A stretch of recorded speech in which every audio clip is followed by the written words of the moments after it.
नमस्कार, स्वागत है आपका एक बार फिर से हमारे खास कार्यक्रम में और मैं हूं आपके साथ गौरव राजेंद्र।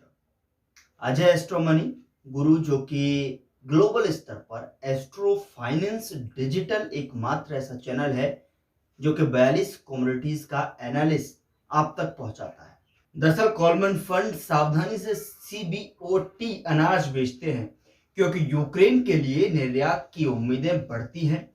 ब्रॉन राइटर काला सागर निर्यात के लिए संभावित सकारात्मक विकास और अमेरिकी फसलों में देरी के लिए रोबड़ प्रगति के बीच शिकागो मकई और गेहूं के वायदा ने पिछले हफ्ते एक कठिन स्पिन लिया है, लेकिन सट्टेबाजों ने अनुमान के मुताबिक भारी बिक्री नहीं की। 31 मई को समाप्त 4 सत्रों के सप्ताह में सबसे सक्रिय सीबीओटी गेहूं वायदा लगभग 6% गिर गया, जो 3 सप्ताह के निचले स्तर पर पहुंच गया।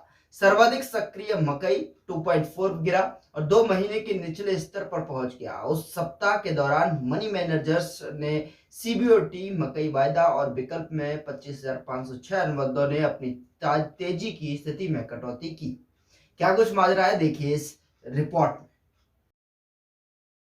सीबीओटी मकई वायदा और विकल्प में 22,505 अनुबंधों में अपनी तेजी की स्थिति में कटौती की और 2,68,964 अनुबंधों का परिणामी शुद्ध लंबा अक्टूबर के बाद से उनका सबसे कम आशावादी है।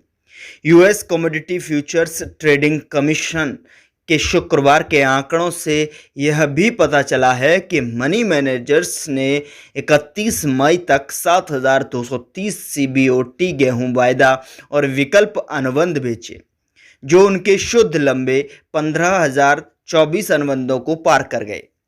व्यापार सूत्रों ने सीबीओटी मकई और गेहूं वायदा में कमोडिटी फंडों की बिक्री कर क्रमशः 39,000 और 23,000 अनुबंधों पर आंकी थी।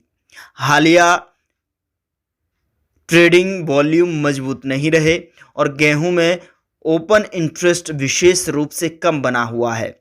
अन्य रिपोर्ट करने के योग्य सट्टेबाजों ने पिछले 3 हफ्तों में मामूली रूप से मक्का खरीदा है और वाणिज्यिक अंत उपयोगकर्ताओं ने पिछले 6 हफ्तों में से 5 में अपने ऐतिहासिक रूप से ऊंचे सकल मकई शॉर्ट्स को कम कर दिया है।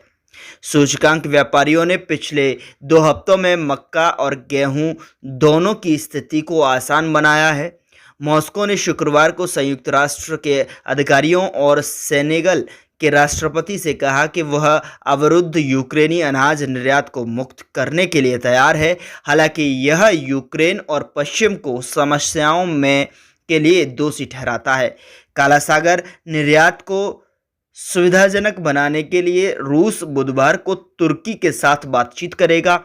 यूक्रेन के मकई और गेहूं के निर्यात में संभावित वृद्धि के बारे में पिछले हफ्ते अक्सर चर्चा हुई थी, जो फरवरी के अंत में बहुत कम है। मॉस्को ने पहले यूक्रेनी निर्यात सौदे के लिए प्रतिबंध हटाने का अनुरोध किया था, हालांकि पश्चिम ऐसी शर्तों से सहमत नहीं है और यह स्पष्ट नहीं है कि रूस उन शर्तों पर कायम है या नहीं। व्यापारियों की मकई की आपूर्ति की चिंता भी कम हो गई है, क्योंकि पिछले कुछ हफ्तों में बहुत धीमी शुरुआत के बाद एक अच्छी मकई रोपण गति ने 2019 जैसे आपदा परिदृश्य को रोका है। सीबीओटी गेहूं ने पिछले मंगलवार को दैनिक व्यापार सीमा को समाप्त कर दिया और बुधवार को गेहूं और मक्का दोनों का पालन किया। कुछ प्रमुख तकनीकी स्तरों का उल्लंघन किया तो कीमतों में गिरावट का संकेत दे सकता है। बुधवार को सबसे अधिक सक्रिय मकई 28 अक्टूबर के बाद पहली बार 100 दिवसीय चलती औसत से नीचे गिर गई। उसी दिन गेहूं ने 3 मई के बाद पहली बार अपने 50 दिवसीय औसत से पूरी तरह नीचे कारोबार किया। हालांकि यह था फरवरी की शुरुआत से एकमात्र उदाहरण।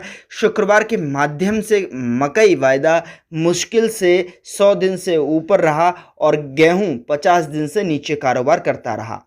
आपको बता दें कि पिछले 3 सत्रों में मकई में 3.5% और गेहूं में 4.4% की गिरावट आई, जो कि पिछले 3 सत्रों में लगभग 1% की बढ़त के साथ सबसे सक्रिय सोयाबीन और मूविंग एवरेज से ऊपर कारोबार करना जारी रखे हुए है।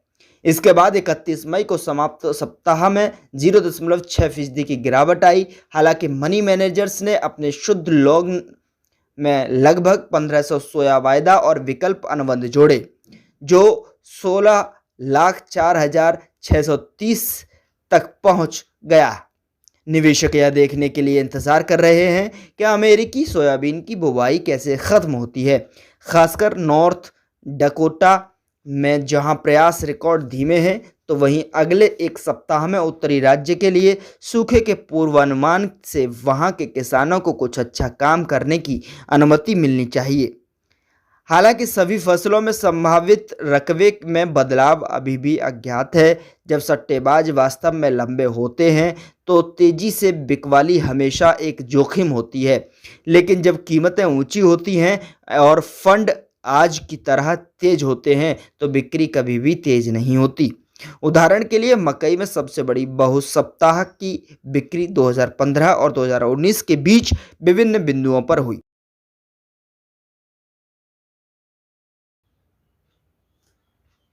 तो फिलहाल इस शो में इतना ही। अगले शो में फिर मुलाकात होगी एक नई खबर के साथ, एक नई जानकारी के साथ।